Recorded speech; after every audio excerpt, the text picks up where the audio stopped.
আসসালামু আলাইকুম প্রিয় বন্ধুরা, মাওলানা হাফিজুর রহমান সিদ্দিকী কি মেসেজ দিতে চাচ্ছেন প্লিজ একটু ধৈর্য সহকারে শুনে যাবেন আর বেশি বেশি শেয়ার করে দিবেন ইনশাআল্লাহ।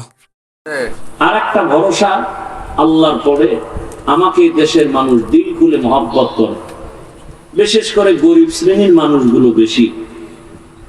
তো আমি আপনাদেরকে দিনের জন্য আবদার করব সেই জায়গার বিশাল বড় প্রজেক্ট, যেটা সাহস করা এই সময় খুব কঠিন। আপনারা যদি মহব্বতে সহযোগিতা করবেন বলে আমি আশা করি।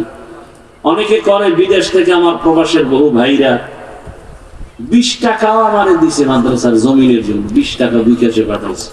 আমি মনে করেছি এটা 20 লক্ষ টাকার থেকেও বরকত, কারণ তার হালাল কামাই থেকে অল্প। হুজুর আমি রিক্সা চালাই। তো আমি যারা আজকে না পারেন পরে দিবেন, তারা একটা মাদ্রাসার হ্যান্ডবিল নিয়ে যাবেন, সবাই না, যারা দিবেন পরে। এখানে অ্যাকাউন্ট নাম্বার, বিকাশ নাম্বার আছে, মনে চাইলে দিবেন, এখানে ডিটেলস লেখা আছে। যদি কেউ, আর আমার হাতে একটা কার্ডও আছে, এখানে 1 স্কয়ার ফিট জায়গা 5100 টাকা নগদ দিলে এখান থেকে কার্ড নিতে পারেন। আর না হয় এটা নিয়ে যাবেন, পরে আপনি অ্যাকাউন্ট নাম্বার বা বিকাশে দিবেন।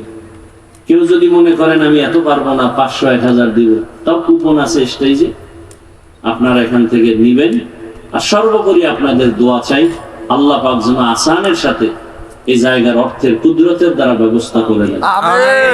যারা পরেও দিতে পারেন, 1000 500 বেশি দিতে পারেন, এখানে সব লেখা আছে। একটা হ্যান্ডবিল নিবেন, সবাই না, যারা দিবেন শুধু তারা নিবেন। এটা মাদ্রাসার একটা আমানত। আমার মহব্বতের সাথে বললাম, বেয়াদবি ক্ষমা চাই, দোয়া চাই আল্লাহ পাক যেন মাদ্রাসার এই ঋণের বোঝা আসানের সাথে আদায়ের ব্যবস্থা করে দেন। আমিন।